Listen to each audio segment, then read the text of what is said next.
Now we will start the second form of t-test, that is t-test to find the difference between means of two sample. इस case में हमें दो samples दिए गए होंगे और हमें चेक करना है कि क्या उनके मीन सिग्निफिकेंटली डिफर कर रहे हैं या नहीं कर रहे. The formula use for this purpose is this one. Here x1 bar is representing mean of the sample 1, x2 bar is representing mean of the sample 2, n1 is the sample size of sample 1, sigma square s1 is representing variance of sample 1, n2 is the sample size of sample number 2, and sigma square s2 is the variance of sample 2. n1 is the sample size of sample number 1, n2 sample size of the sample number 2, and here again n1 and n2 are the sample sizes of n and n2 respectively. Here is the example number 9 जिसमें हम इस formula को use करेंगे. Example number 9 is given on page number 211. यहाँ पर हमें दो towns की सेल्स दी गई हैं और हमने ये बताना है कि क्या उन दोनों टाउन्स की सेल्स सिग्निफिकेंटली डिफर करती हैं या नहीं करती, यानी वो इक्वल है या वो एक दूसरे से कोई एक कम या ज़्यादा है. हमने ये एविडेंस देना है. In order to check this we will apply T test. You are provided with the mean sales, variance and sample size for both of the sample. Town A is representing sample number 1 and town B is representing sample number 2. First of all, we have to design their hypothesis. In this case, null hypothesis will be mu1 is equals to mu2. Mu1 is representing sample number 1 mean, mu2 is representing sample number 2 mean. Means we are saying that both means are equal. इसका alternate hypothesis क्या होगा? It would be the opposite of this one. It would be mu1 is not equal to mu2. Here your data is given in more refined form. 57 represent कर रहा है mean sale को, so we have represented it with x1 bar, and 61 represent कर रहा है second sample के mean को, so we have represented it with x bar 2.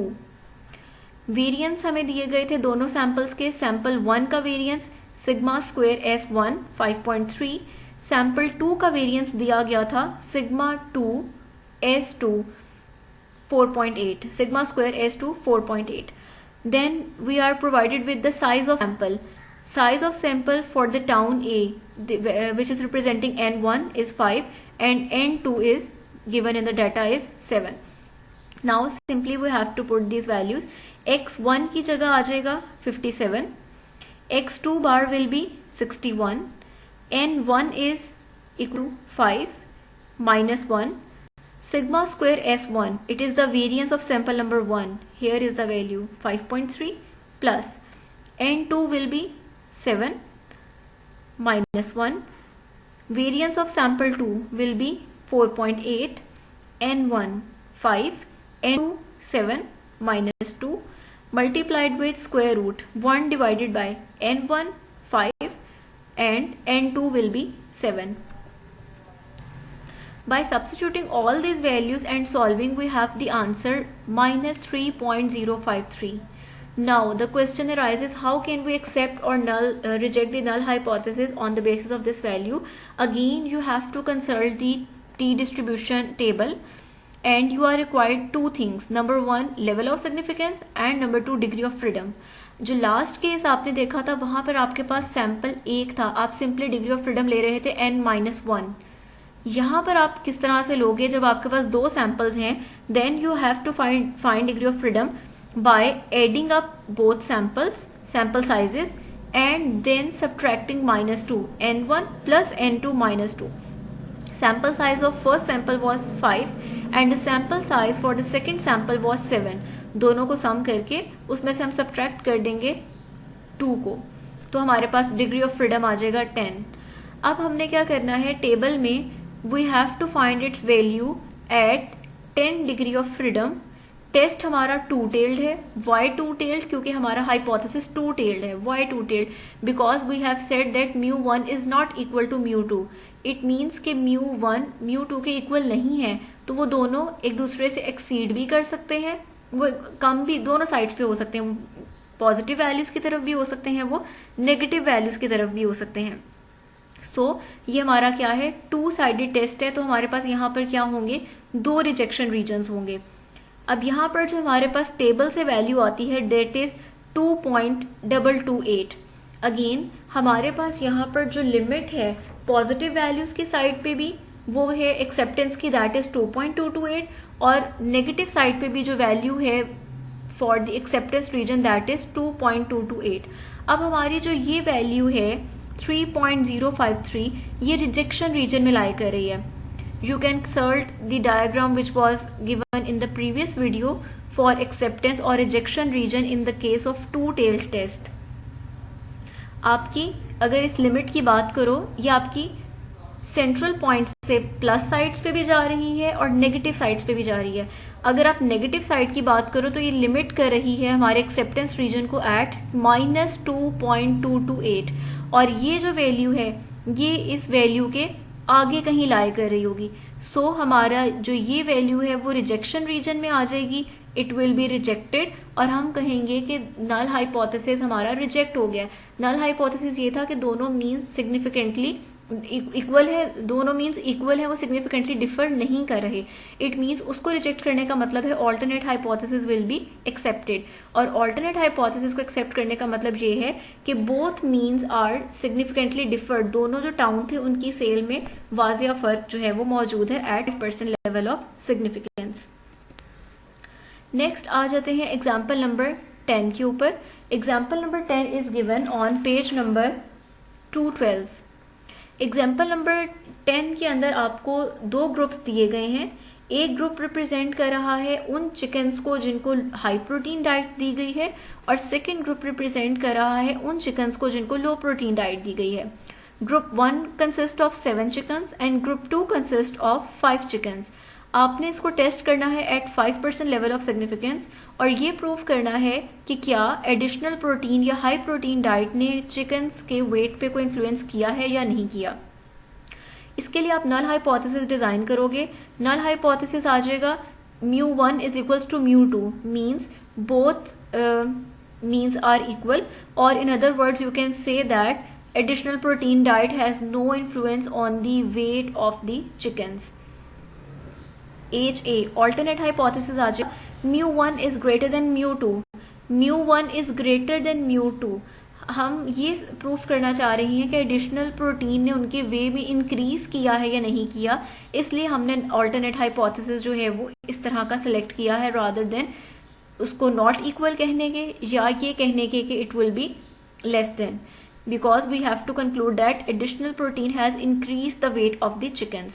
Now according to the formula we have to find out mean of the sample number 1, mean of the sample number 2, variance of sample number 1 and variance of sample number 2.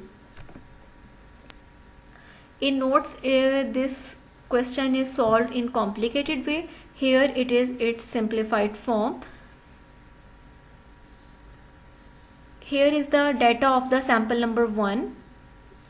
ये represent कर रहे हैं जो आपके group 1 के chickens हैं उनके weights को, और ये आपको रिप्रेजेंट कर रहा है ग्रुप 2 के जो चिकन दिए गए हैं उनके वेट्स को। सबसे पहले we will find out its mean. उसके बाद second column x1i minus x bar, यानी सैंपल 1 की हर इंडिविजुअल वैल्यू में से हम मीन को सब्ट्रैक्ट कर देंगे। Then next column will be x1i minus x bar square, हमारी जो यहाँ वैल्यूज आएंगी हम उनका स्क्वायर ले लेंगे और उससे नीचे हम उनका समीशन ले लेंगे।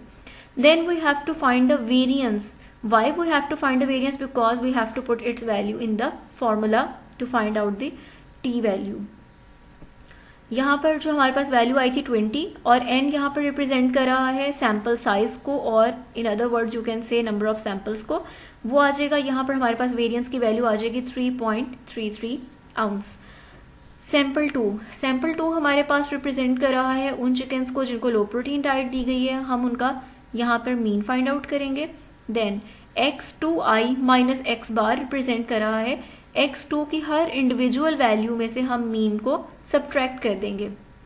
जो वैल्यूज आएंगी अगले कॉलम में हम उनके स्क्वायर्स ले लेंगे और हम उनका देन समीशन सम कर लेंगे। आफ्टर समीशन हम वेरिएंस के फॉर्मूले में अप्लाई करेंगे। यहाँ पर हमारे पास वेरिएंस की वैल्यू आ जाएगी x1 14 आ जाएगा फॉर्मूले में, x2 विल बी 11, 7 आपके पास आ जाएगा फर्स्ट सैंपल का sample size, -1 sigma square S1 represent कर रहा है सैंपल 1 के वेरिएंस को, प्लस N2 -1, N2 आपके पास आ जाएगा 5,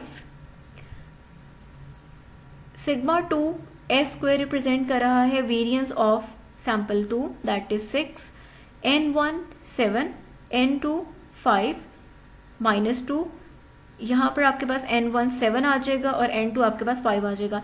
bye simplifying we have the value of T 2.56। अब अगेन हमें क्या देखना है, टेबल देखना है। टेबल देखने के लिए लेवल ऑफ सिग्निफिकेंस हमें स्टेटमेंट में गिवन है 5%, और डिग्री ऑफ फ्रीडम हम कैसे फाइंड करेंगे, अपने इस सैंपल के साइज को यानी 7 को ऐड करेंगे इस सैंपल के साइज यानी 5 में, और उसमें से क्या कर देंगे 2 को सब्ट्रैक्ट कर देंगे। तो यहाँ हमारे पास डिग्री ऑफ फ्रीडम आ जाएगा 7 + 5 - 2 = 10। Means in table we have to consult degree of freedom 10, test will be 1-tailed and level of significance will be 5. At this we have the value is 1.812 in the table.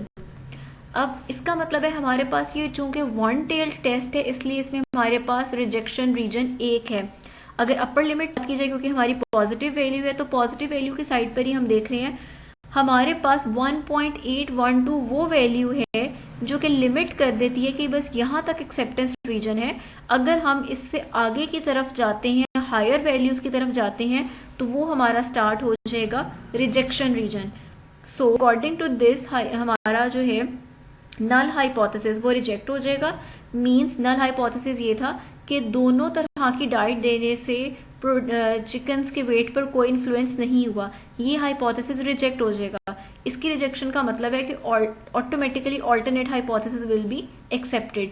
क्या था, μ1 is greater than μ2, जिसका मतलब ये था कि high protein diet ने chickens के wait के ऊपर इन्फ्लुएंस किया है, जिसकी वजह से हम कहेंगे कि दोनों जो हमारे सैंपल्स हैं वो सिग्निफिकेंटली डिफर कर रहे हैं एट 5% लेवल ऑफ सिग्निफिकेंस।